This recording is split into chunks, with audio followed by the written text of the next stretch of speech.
what cities smelled like, and the diseases they faced in medieval England in the year 1348. That is a question most people have never truly considered. And the answer is something that would make the strongest among us fall to our knees, because the stench was not simply unpleasant, it was a living thing. It crawled into your lungs. It clung to your clothes, your hair, your skin. It followed you into sleep and greeted you before dawn. And within that smell, within those thick clouds of rot and filth that hung over every English city like a curse made of air itself, there lived something far worse than discomfort. There lived death, silent, patient, and utterly merciless. To understand what happened in England in 1348, you must first understand what England was before the horror arrived. You must picture the streets, the markets, the people who walked through them believing that tomorrow would come just as surely as today had. You must understand how they lived, because only then can you understand how they died. Our story begins in the city of Bristol, a port city on the southwestern coast of England, a city of merchants and sailors, of wealth and ambition, of narrow streets and tall, timber-framed buildings that lean toward one another like old friends sharing secrets. Bristol in the summer of 1348 was alive with commerce. Ships arrived daily from Gascony carrying barrels of wine. Wool merchants haggled with Flemish traders in courtyards slick with rain. The docks were always crowded, always noisy, always moving, and always, without exception, they stank. Thomas Ashworth was a tanner. He was 37 years old, broad-shouldered, with hands permanently stained a yellowish brown from years of soaking animal hides in vats of urine and lime. His workshop sat on a narrow lane near the River Frome, in a section of the city where the tanners, dyers, and butchers were forced to operate, because the rest of Bristol could not tolerate the smell of their trades. Thomas had been a tanner since he was 15, learning the craft from his father, who had learned it from his father before him. 3 generations of Ashworths had worked leather in Bristol, and 3 generations of Ashworths had lived with a smell so powerful that newcomers to the lane often vomited before reaching the end of it. But Thomas did not notice the smell anymore. That was the thing about medieval England that modern minds struggle to comprehend. The smell was everywhere, constant and inescapable, so people simply stopped noticing it. Their noses adapted, their brains filtered it out. It became as invisible as the air itself, even though the air itself was thick with things that would horrify a modern physician. Picture the streets of Bristol in that summer. The main thoroughfares were unpaved, just packed earth that turned to mud after every rain, which in England meant nearly every day. Running down the center of each street was an open channel, a gutter, into which residents threw everything they wished to be rid of.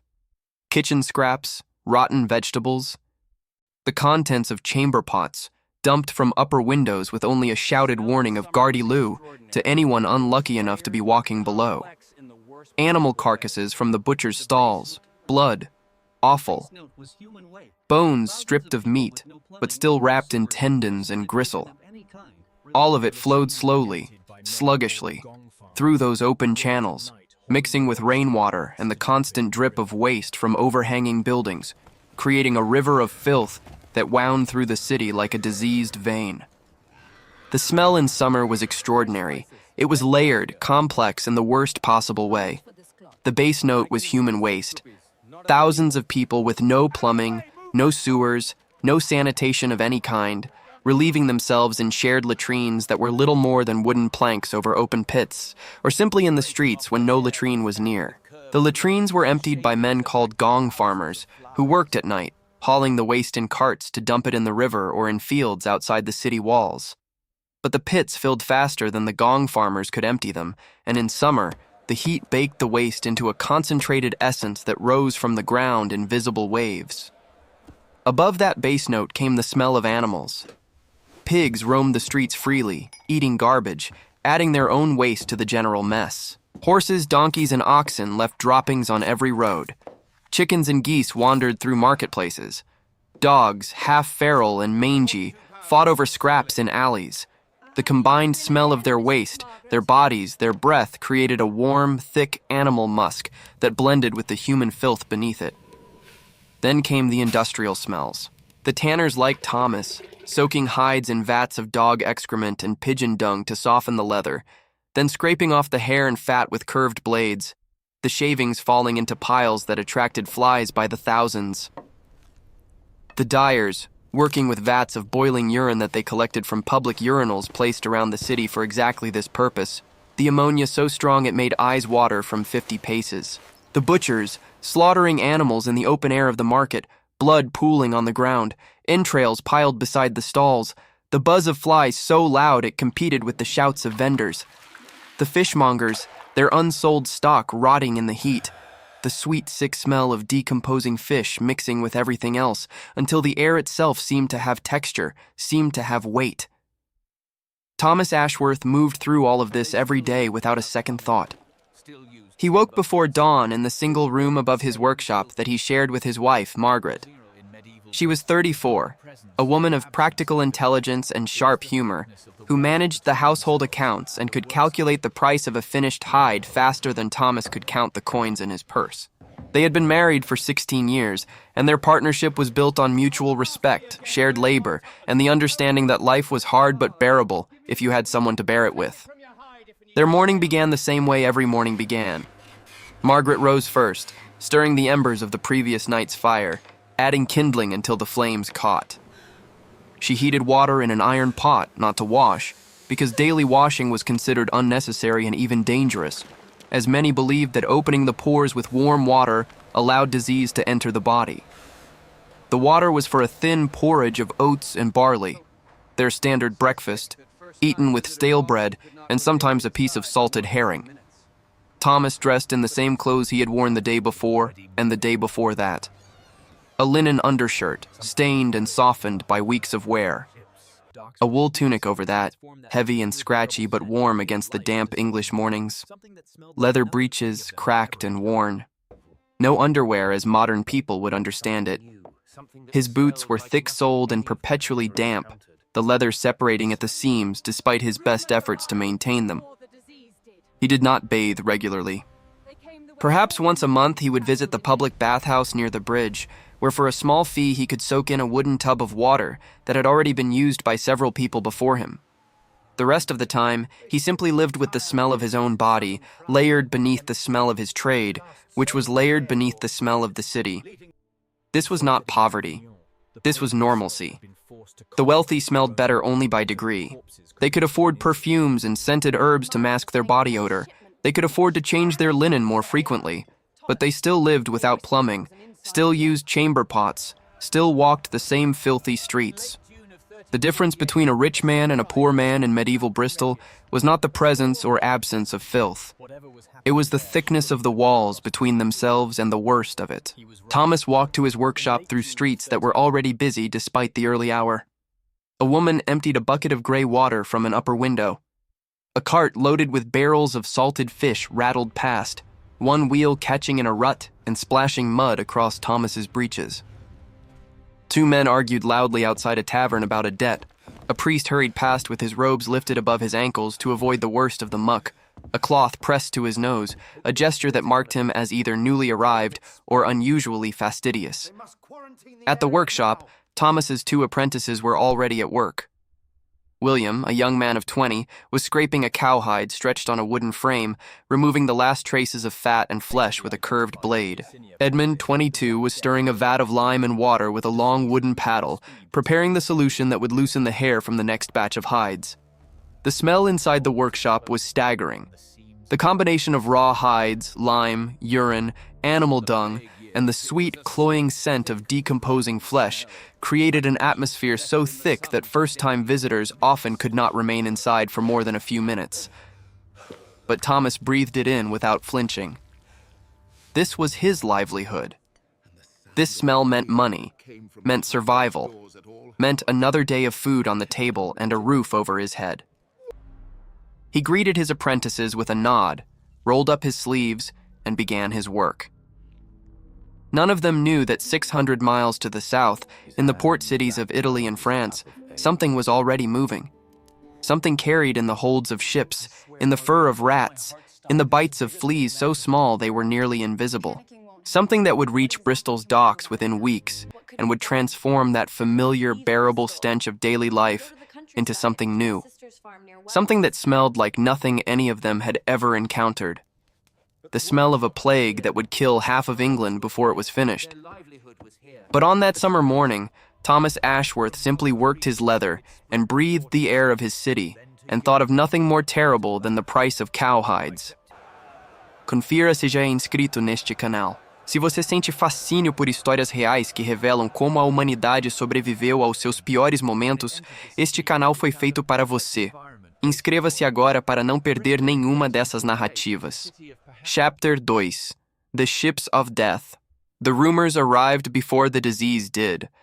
They came the way all news traveled in medieval England, slowly, unreliably, distorted by distance and fear and the natural human tendency to exaggerate.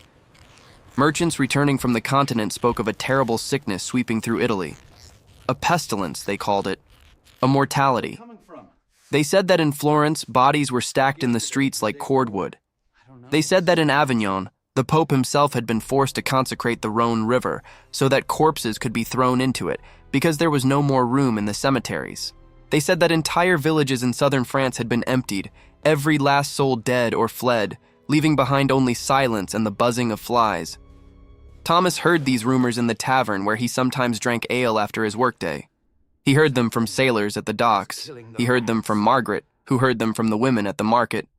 And like most people in Bristol, he listened with interest but without true alarm. Pestilence was not unknown in England. Fevers came and went. People sickened and died. It was the way of things. God's will, the priests said, the natural order. Besides, Italy was far away.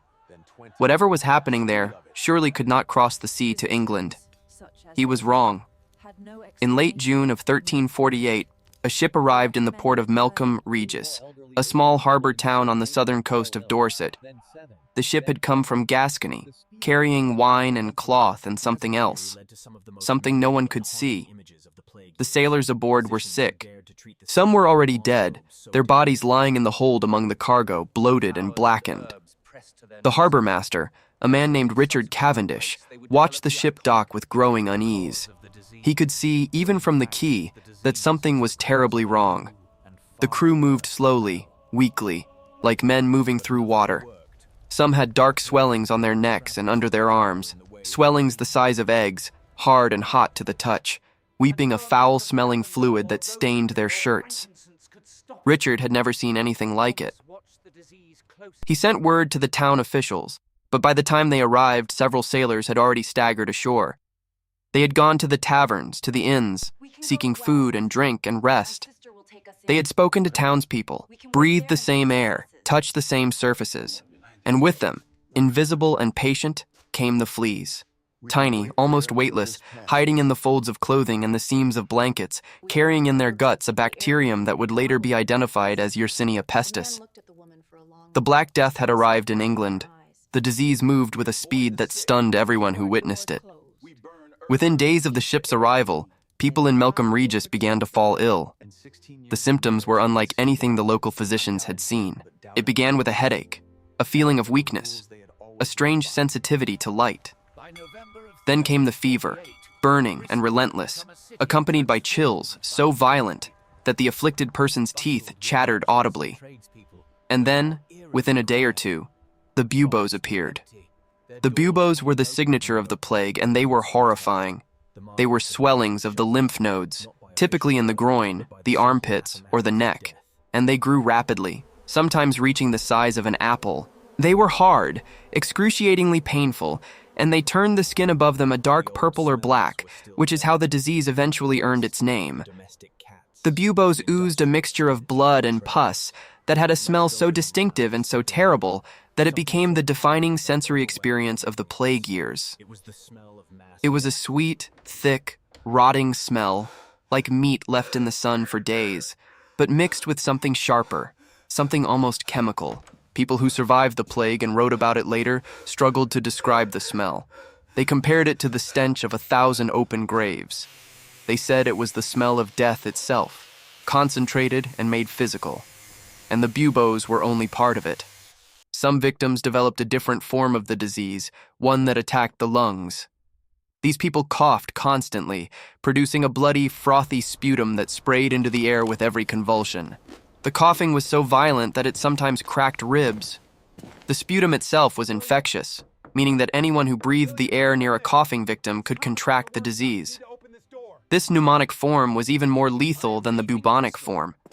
Nearly everyone who developed it died, usually within 2 or 3 days. The news reached Bristol in August, carried by refugees fleeing the spreading pestilence. Thomas first heard the full truth of it from a wool merchant named Henry Parr, who had traveled from Dorset and arrived in Bristol with wild eyes and a trembling voice. Henry sat in the tavern and told anyone who would listen what he had seen. He described bodies lying in the streets of Melcombe Regis, unburied because there was no one well enough to bury them. He described houses with crosses painted on their doors, marking the homes of the sick, and the sound of wailing that came from behind those doors at all hours. He described the smell. "You cannot imagine it," Henry said, his hands wrapped around his cup of ale as though it were the only solid thing in a dissolving world. "It is not like anything you have ever smelled. It is not like rot or waste or death as you know it. It is something new, something that comes from the disease itself. When you smell it, you know that death is in that place, and if you do not leave, death will find you too." Thomas listened. He watched Henry's face, saw the genuine terror in the man's eyes, and for the first time, he felt a cold finger of fear touch his own heart. Margaret, when he told her that night, was more practical in her response. She wanted to know what could be done. Could they leave Bristol? Could they go to the countryside, to her sister's farm near Wells? Thomas considered it. But the workshop was here. The Hydes were here. Their livelihood was here. And besides, perhaps the pestilence would not reach Bristol. Perhaps it would burn itself out before it traveled so far. But the pestilence had no intention of burning itself out. It traveled along the trade routes like water flowing downhill, following the paths of commerce and human movement. From Melcombe Regis, it spread to Dorchester, then to Yeovil, then to Bath. By September, it had reached the outskirts of Bristol, and when it entered the city, it found a perfect environment waiting for it. Bristol in 1348 was a city of perhaps 15,000 people, packed into an area of less than 1 square mile within the old city walls. The density was extraordinary. Families of 6 or 8 lived in single rooms. Workshops and living quarters shared the same spaces. Streets were narrow enough that a person could stretch out their arms and touch the buildings on both sides. And everywhere was the filth. The open gutters running with waste. The piles of garbage in every alley. The rats. The rats were key to everything. Medieval Bristol was overrun with rats, as was every city in England. Black rats, Rattus, sleek and agile, with long tails and sharp teeth, living in the walls of buildings, in the thatched roofs, in the holds of ships, in the cellars and storerooms and granaries. They were so common that people barely noticed them. They were simply part of the background of daily life, like the mud and the smell and the flies. But the rats carried fleas, and the fleas carried the plague. And when the rats began to die, the fleas, deprived of their preferred hosts, jumped to the nearest warm-blooded alternative: humans. Thomas noticed the dead rats first. They appeared in his workshop one morning in late September, 3 of them, lying on the floor near the vats, their bodies stiff, their fur matted. He swept them out with a broom and thought nothing of it. The next day, there were 5 more. The day after that, Edmund, his apprentice, found a pile of nearly 20 dead rats behind the workshop, heaped against the wall like a grotesque offering. Their bodies were bloated, and when Thomas kicked one with his boot, it burst open, releasing a smell that made even him, a man who worked daily with rotting hides, gag and turn away.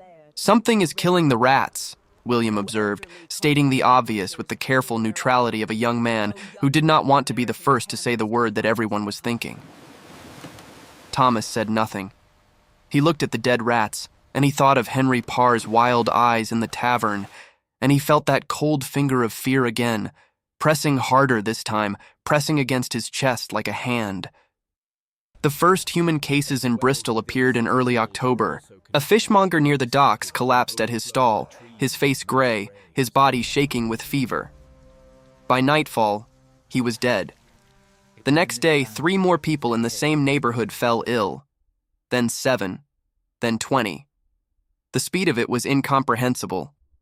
Physicians, such as they were, had no explanation and no treatment. They recommended burning aromatic herbs to purify the air, a practice based on the dominant medical theory of the time, which held that disease was caused by miasma, by foul air, by the very smells that pervaded every medieval city. The irony was exquisite and tragic. They believed the smell was the cause of the disease, when in fact the disease was the cause of a new and far worse smell. The miasma theory led to some of the most memorable and haunting images of the plague years. Physicians who dared to treat the sick wore long robes soaked in vinegar and carried bundles of dried flowers and herbs pressed to their noses.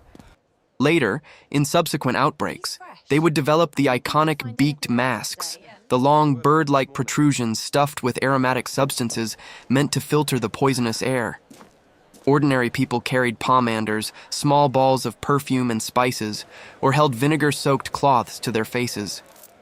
Churches burned incense constantly, the thick white smoke billowing from every doorway, mingling with the already dense air of the city. But nothing worked. The plague did not travel through the air in the way they believed. It traveled through fleas and through the coughed blood of the pneumonic victims, and no amount of lavender or rosemary or frankincense could stop it. Thomas watched the disease close in around him like a tightening fist. Every day brought new reports. The baker on Corn Street was dead. The blacksmith's wife on High Street was dead. The priest at St. Mary Laporte had fallen ill and was not expected to survive the night. The city authorities tried to respond. They ordered the streets cleaned, the gutters flushed, the garbage removed. But there were not enough healthy workers to carry out the orders, and within weeks, the effort was abandoned. Margaret urged Thomas again to leave. "We can go to Wells," she said.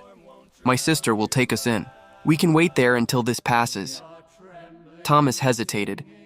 He looked at his workshop, at the vats of lime and hides that represented everything he had built in his adult life.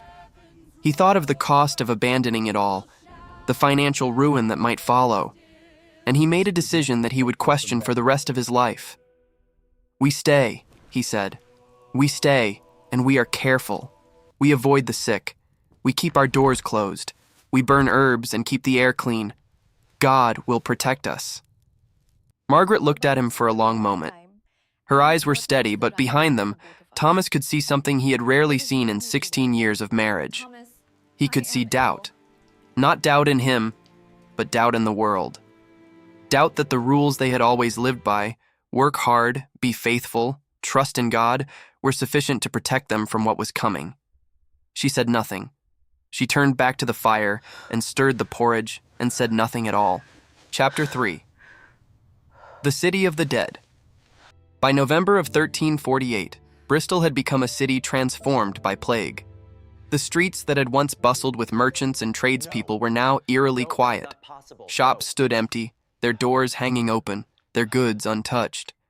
The markets had largely shut down, not by official order, but by the simple mathematics of death. There were not enough sellers and not enough buyers to sustain commerce. The ships in the harbor sat idle, their crews dead or fled, their cargoes rotting in the holds.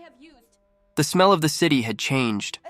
This was something that every survivor would later remark upon, this fundamental alteration of the air itself. The old smells were still there, the waste, the animals, the industrial stench of the trades. But layered over them now was something new, something so powerful that it overwhelmed everything else.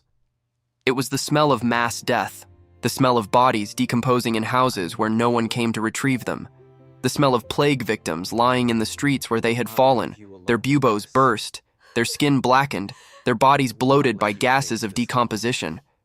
The smell of the mass graves that had been dug outside the city walls, long trenches into which bodies were stacked in rows, covered with a thin layer of lime that did little to contain the odor. Thomas smelled it every morning when he opened his door. It hit him like a physical force, a wall of stench so dense that his eyes watered and his throat constricted. It was sweet and rotten and sharp all at once, a smell that seemed to coat the inside of his mouth so that he could taste it as well as breathe it. He had grown up surrounded by terrible smells, had spent his entire adult life working with materials that would make most people physically ill. But this was different. This smell carried with it a psychological weight, a knowledge of what it represented. Every breath was a reminder that the world was dying. Margaret had stopped going to the market. There was little to buy anyway, and the risk of contact with the sick was too great. They ate what they had stored: dried fish, salted meat, hard bread, supplemented by whatever Thomas could find on his increasingly rare ventures outside. The workshop had closed. William had not appeared for work in 3 weeks. Thomas had gone to his lodgings and found the door barred from inside. He knocked and called out but received no answer. He did not force the door open. He did not want to see what was behind it. Edmund was still alive, or had been as of the previous week. He had come to Thomas's house, standing in the street below the window, his face pale and drawn, and told Thomas that he was leaving Bristol. He had family in Devon, and he intended to walk there, to escape the plague.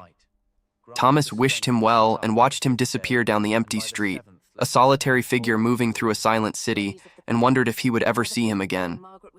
The city's systems of order and governance were collapsing. The mayor had died in late October, along with several aldermen. The courts had ceased to function. The churches were overwhelmed, their graveyards full, their priests dying at the same rate as their parishioners. Some churches had simply closed, their doors locked, their bells silent. Others remained open, holding constant services for dwindling congregations, the priests moving among the sick with a courage that bordered on recklessness, administering last rites, hearing confessions, and in doing so, exposing themselves to the disease that would eventually claim most of them. Thomas and Margaret lived in a strange twilight state, suspended between normalcy and catastrophe. Their daily routines had been stripped to the barest essentials. They ate, they slept, they tended their small fire. They spoke quietly, as though loud voices might attract the attention of the plague. They prayed, though Thomas found that his prayers had taken on a mechanical quality, words spoken out of habit rather than faith, syllables that felt empty in his mouth. Margaret had developed a ritual that Thomas found both touching and heartbreaking. Every evening before they barred the door for the night, she would take a handful of dried rosemary from a bundle she kept by the fire and burn it over the flames, filling the room with its sharp, clean scent. She would walk around the small space, waving the smoking herbs into every corner, every crack, every shadow. She was trying to purify the air. She was trying to keep the miasma out. It would not work. They both knew that on some level, but the ritual gave her something to do, something that felt like agency in a world where agency had become an illusion. One night, as Margaret performed her ritual, Thomas watched her from the corner where he sat on a wooden stool, and he felt something crack open inside his chest. It was not fear exactly, though fear was part of it. It was grief. Grief for the world they had known, the world of routine and labor and small pleasures that had been swept away so completely that it seemed impossible it had ever existed. Grief for the future they had planned, the modest aspirations of people who wanted nothing more than to live their lives in peace. Grief for the certainty that whatever happened next, whatever form the future took, it would be a future shaped by this plague, scarred by it, haunted by the memory of what it had destroyed. "Margaret," he said quietly.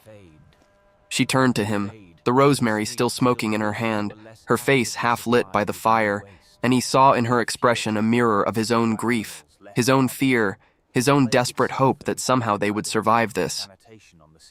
"We should have gone to Wells," he said. It was the first time he had admitted it. The words hung in the air between them, heavy with regret. Margaret set down the rosemary. She crossed the room and sat beside him. She took his hand, his rough, stained, calloused hand, and held it between both of hers. "Perhaps," she said, "but we are here, and we are still alive, and tomorrow we will still be alive, and the day after that. We will survive this, Thomas, not because we are strong or clever or favored by God, but because we are stubborn. We are too stubborn to die." He looked at her, and despite everything, he almost smiled. But stubbornness, as Thomas would learn, was not armor against plague. Se essa história está tocando você de alguma forma, pare agora e deixe comentário dizendo: a humanidade sempre encontra caminho. Eu preciso saber se vocês estão sentindo o peso dessa narrativa tanto quanto eu ao contá-la. The disease continued its relentless march through Bristol. By December, the estimates would later suggest that nearly half the city's population had perished. The infrastructure of daily life had largely ceased to function. There were no gong farmers to empty the latrines, so the waste simply accumulated, overflowing into the streets, adding yet another layer to the already unbearable stench. There were no carters to remove the garbage, no butchers to clear their offal, no tanners to process their hides. The animals that had once roamed the streets, the pigs and dogs and chickens, were dying too, some from the plague itself, others from starvation, their carcasses adding to the general decomposition. The rivers had become repositories for the dead. Bodies were thrown into the Frome and the Avon because there was simply nowhere else to put them. The mass graves outside the walls were full, and digging new ones required healthy men with shovels, a resource in desperately short supply. The bodies floated downstream, bumping against the pilings of the bridges, catching in the reeds along the banks, slowly breaking apart in the current. The water downstream of the city became undrinkable, though many people had little choice but to drink it, as the wells within the city walls were also contaminated by the seepage from overflowing latrines and mass graves. It was in this landscape of decay that Thomas Ashworth experienced what he would later call the worst night of his life. It came in mid-December, on a night of heavy rain. The rain was, in some ways, a mercy, because it temporarily dampened the smell. But it also turned the streets into rivers of liquid filth, the accumulated waste of months mixing with rainwater and flowing in brown, stinking torrents through the city. Thomas had ventured out that afternoon to search for food. Their stores were nearly exhausted. He had walked through streets he barely recognized, streets he had walked every day of his adult life, but that now looked like the aftermath of a battle. Houses with doors hanging open, their interiors dark and silent. Bodies lying in doorways, in gutters, slumped against walls. The rain fell on them equally, on the living and the dead, and Thomas moved among them like a ghost, stepping over the fallen, averting his eyes, pressing a vinegar-soaked cloth to his face, and trying to remember the route to a bakery he had heard was still operating on the far side of the city. He found the bakery closed. He found most things closed. But in a small market square near the cathedral, he discovered a woman selling turnips from a cart. She was old, rail-thin, wrapped in layers of wool, and she regarded Thomas with the wary eyes of someone who had learned to see every stranger as a potential carrier of death. He bought a sack of turnips with coins that the woman accepted only after he placed them on the ground and stepped back, allowing her to retrieve them without touching his hand. It was on the walk home that Thomas saw something that would remain with him for the rest of his life. In a narrow alley near the Church of St. Nicholas, he came upon a group of men and women. There were perhaps 15 of them, gathered in a rough circle despite the rain, and they were singing. It took Thomas a moment to recognize the hymn. It was a psalm, one he had heard 1,000 times in church, but here, in that rain-soaked alley surrounded by the dead and dying, it sounded different. It sounded raw and broken and desperately beautiful, like the last flame of a candle guttering in the wind. Thomas stopped and listened. The singers did not notice him, or if they did not care. They sang with their faces turned up to the rain, their voices cracked and unsteady, their eyes closed. Some of them were visibly ill, their faces flushed with fever, their bodies trembling. They were singing because it was the only thing they had left. All the other defenses against the plague, the herbs, the vinegar, the prayers, the flight, had failed. But this simple act of raising their voices together in the rain, this could not be taken from them. Thomas stood in the alley and listened until the hymn ended. Then he walked home through the rain, carrying his sack of turnips, and he did not speak for the rest of the night. When he arrived home and barred the door, Margaret was sitting by the fire, and she looked up at him with an expression that he could not immediately read. Then she spoke, and her words were calm, matter-of-fact, delivered with the steadiness of a woman who had already made her peace with what she was saying. "Thomas, I am ill. He stood in the doorway with the rain dripping from his clothes and the sack of turnips in his hand, and he felt the world tilt beneath his feet. "No," he said, though even as the word left his mouth, he could see the truth of it. Her face was flushed. Her eyes were bright with fever. A sheen of sweat glistened on her forehead despite the cold of the room, and when she shifted her position, she winced, her hand moving instinctively to her left armpit, where, he knew without being told, a swelling had begun to form. "No," he said again, as though repetition could change reality. Margaret's expression did not change. She had always been the more practical of the two of them, the one who faced unpleasant truths head-on while Thomas preferred to look away. "Listen to me," she said. "You must not touch me. You must not come near me. You must sleep on the other side of the room. You must burn the bedding I have used, and you must promise me that you will survive this. Promise me, Thomas." He shook his head, not in refusal, but in disbelief, in the overwhelming impossibility of what was happening. 16 years of marriage, 16 years of shared meals and shared labor and shared silence in the evenings by the fire. And now this. Now this monstrous, indiscriminate disease that did not care about love or loyalty or the promises people made to each other. He put down the turnips. He crossed the room. And despite her protests, despite her pushing his hands away, despite her telling him that he was being a fool, he sat beside her and took her hand, just as she had taken his weeks earlier when he had admitted they should have gone to Wells. "I will not leave you alone with this," he said. "I will not let you face this alone." Margaret looked at him, and tears slid down her feverish cheeks, and she gripped his hand with a strength that surprised him, the strength of someone holding on to the last solid thing in a dissolving world. Chapter 4. The smell of morning. Margaret's illness followed the brutal pattern that Thomas had heard described by others, but had desperately hoped never to witness firsthand. The first 2 days brought escalating fever, violent chills, and the inexorable growth of the bubo beneath her left arm. She bore the pain with a stoicism that awed him, gritting her teeth, pressing her fist against her mouth to muffle her groans, refusing to scream, even when the swelling grew so large and so hard that the skin above it turned a livid purple. Thomas stayed by her side. He brought her water, which she could barely swallow. He tried to feed her broth made from the turnips, but she could not keep it down. He changed the cloths he laid across her forehead, rinsing them in a bucket of clean water that he had managed to collect from the rain. And he talked to her. He talked constantly about anything and everything, their courtship, their early years of marriage, the time a horse had escaped from the market and run through his workshop, knocking over a vat of lime and sending Thomas sprawling into a pile of half-cured hides. He talked to fill the silence, to drown out the sound of her labored breathing, to create a fragile barrier of words between themselves and the reality of what was happening. On the third day, the bubo burst. It happened suddenly, accompanied by a rush of dark, foul-smelling fluid that soaked through the cloth Thomas had placed beneath her arm. The smell was exactly as Henry Parr had described it, sweet and rotten and sharp, a smell that carried with it the essence of the disease, the signature of the plague written in the language of putrefaction. Thomas gagged, turned his head, forced himself to breathe through his mouth, and then turned back to Margaret and began to clean the wound. And then something unexpected happened.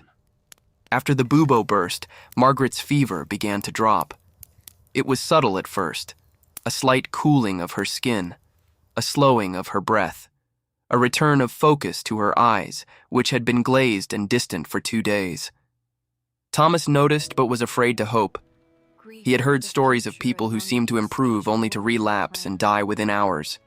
He continued to tend her, continued to talk, continued to pray with a fervor that he had not felt since the early days of the plague. By the 5th day, Margaret was able to sit up. By the 7th, she could stand. By the 10th, she was moving around the room, weak and thin, her left arm still painful and swollen but alive. Unmistakably, impossibly, stubbornly alive. Thomas wept. He had not wept since he was a young man, and he wept now with an abandon that would have embarrassed him under any other circumstances. He wept with his face in his hands, great heaving sobs that shook his entire body, and Margaret stood beside him and placed her hand on his head and said, "I told you, we are too stubborn to die." Thomas himself never fell ill. Whether this was due to some natural resistance, some quirk of his immune system that the medical science of the 14th century could not explain, or simply the random chance that governed so much of who lived and who died during the plague, he would never know. What he knew was that he and Margaret were alive, and that being alive in a city of the dead was both a gift and a burden.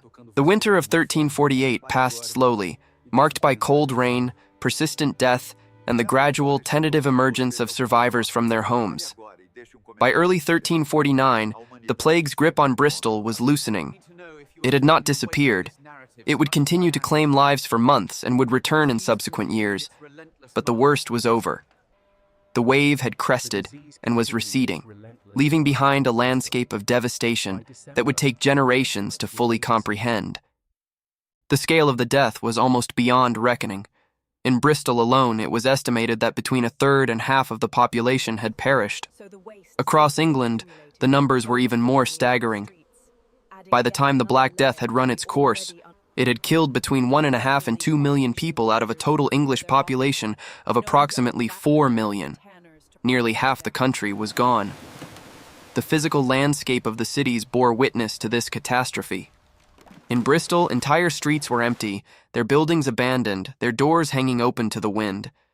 The workshops and market stalls that had once hummed with activity stood silent. The tanners, the dyers, the butchers, the fishmongers, so many of them were dead that the industrial districts had fallen quiet for the first time in living memory. And paradoxically, this silence brought with it a change in the smell of the city. Without the tanners processing their hides, without the dyers boiling their urine, without the butchers slaughtering their animals, without the fishmongers displaying their catch, the industrial smells that had defined Bristol for centuries began to fade. The streets, still filthy, were less actively supplied with new waste. Fewer people meant fewer chamber pots, fewer animals, less garbage. The plague itself had imposed a kind of brutal sanitation on the city, reducing the population to a level that the medieval infrastructure could almost manage. But in place of the old, familiar smells came new ones.